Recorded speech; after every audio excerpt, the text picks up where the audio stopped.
Hello everyone, मैं हूं हीना और आप देख रहे हैं लीगल परसेप्शन। आज की इस वीडियो में हम एक बहुत ही मोस्ट इम्पॉर्टेंट डॉक्ट्रिन के बारे में जानेंगे, जो है सार और तत्व का सिद्धांत, यानी doctrine of pith and substance.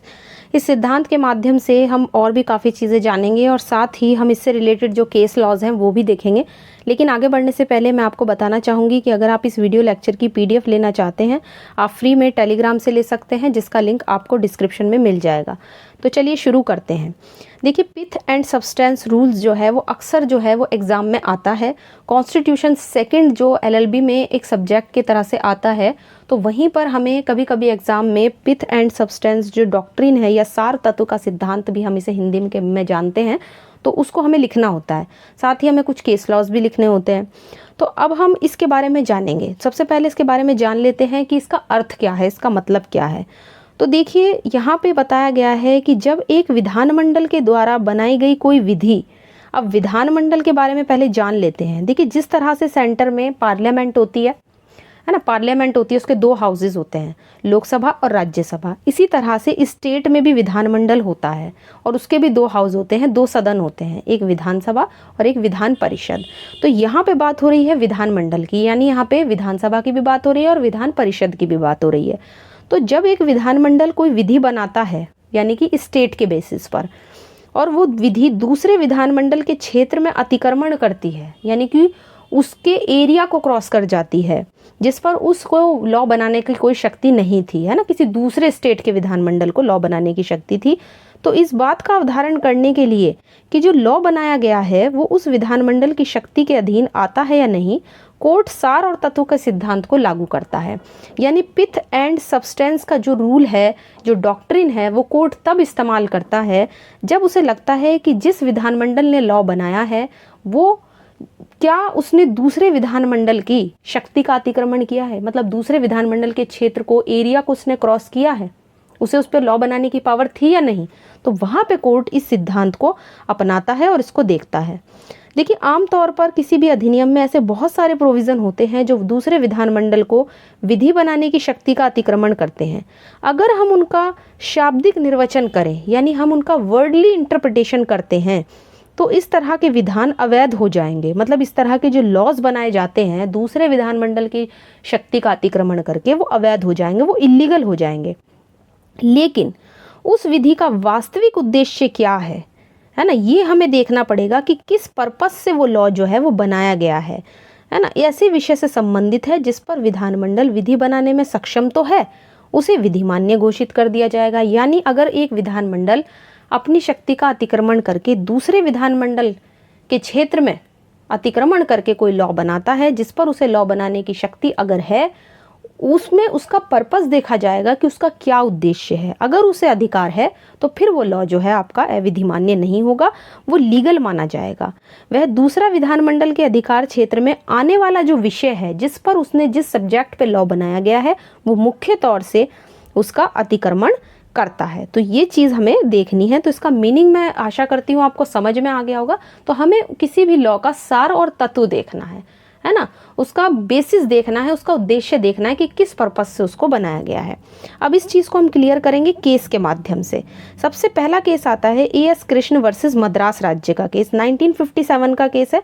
इस मामले में सुप्रीम कोर्ट ने कहा कि जब एक विधानमंडल द्वारा बनाया गया अधिनियम दूसरे विधानमंडल के क्षेत्र में हस्तक्षेप करता है, तो उस अधिनियम की प्रकृति क्या है, मतलब उसका नेचर देखा जाएगा, और उसका नेचर पता लगाने के लिए पूरे अधिनियम पर पहले विचार किया जाएगा और उसके उद्देश्य, उसके विस्तार, उसके प्रभाव के बारे में जांच की जाएगी। अगर ये सब चीज़ें उससे डील करती हैं तो फिर वो जो लॉ होगा वो सही माना जाएगा, वो लीगल होगा, वो इलीगल नहीं होगा, अवैध नहीं होगा। तो मैं समझती हूँ कि इस केस में इस चीज़ को क्लियर कर दिया गया, इस डॉक्ट्रिन के अर्थ को ही क्लियर कर दिया गया कि अगर हमें किसी अधिनियम के हमें नेचर को देखना है तो हमें तीन चीज़ें देखनी होंगी, उद्देश्य, विस्तार और प्रभाव। ये तीन चीज़ें देखनी होंगी। पर्पस क्या है, उसका एक्सटेंशन कितना है, उसका इफेक्ट क्या है, तो ये चीज़ें हमें यहाँ पे देखनी होंगी। इसके बाद नेक्स्ट केस आता है प्रफुल्ल कुमार बनाम बैंक ऑफ खुलना, 1947 का केस है। इस मामले में क्या हुआ था कि बंगाल विधानमंडल ने उधार के व्यापार को कंट्रोल करने के लिए, महाजन बहुत ज़्यादा उधार उस समय देते थे, बहुत सारा ब्याज वसूलते थे, तो एक एक्ट पारित किया, बंगाल मनी लैंडर्स एक्ट 1940।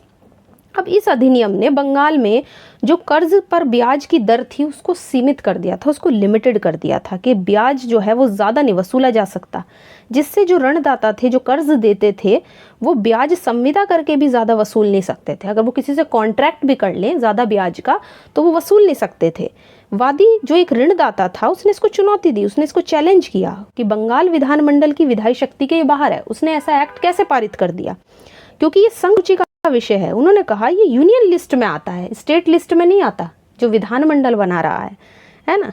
और क्या हुआ कि ये अतिक्रमण कर रहा है उसका, और जिस पर केवल केंद्र को ही कानून बनाने की शक्ति है। अब देखिए यहाँ पे कोर्ट ने क्या कहा, कोर्ट ने सार और तत्व के सिद्धांत को लागू किया और कहा कि अधिनियम का जो उद्देश्य है वो राज्य सूची के विषय कर्ज और ऋणदाता से संबंधित था, भले ही वो संघ सूची के वचन पत्र का अतिक्रमण कर रहा हो। तो यहाँ पे कोर्ट ने उसका मेन पर्पस देखा पिथ एंड सब्सटेंस के रूल को लागू करते हुए।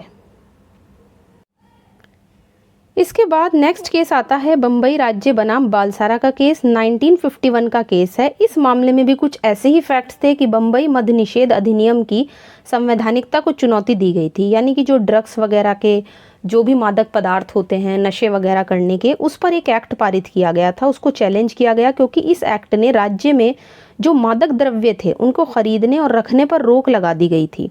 अधिनियम को इस आधार पर गलत बताया गया कि ये संघ सूची में वर्णित जो मादक द्रव्यों का विषय है, जो सब्जेक्ट है, उसके आयात निर्यात का अतिक्रमण करता है। कहने का मतलब ये है कि जब किसी चीज़ को खरीदने और रखने पर ही रोक लगा दी जाएगी तो उसके इंपोर्ट एक्सपोर्ट पे भी प्रभाव पड़ेगा। उन्होंने इस आधार पर इसे चुनौती दी, क्योंकि मादक द्रव्यों के खरीदने और बेचने पर अगर रोक लगा दी तो आयात निर्यात पर भी प्रतिकूल प्रभाव पड़ेगा। लेकिन सुप्रीम कोर्ट ने अधिनियम को सही ठहराया और कहा कि अधिनियम का उद्देश्य राज्य सूची के विषय से संबंधित था, ना कि संघ सूची के।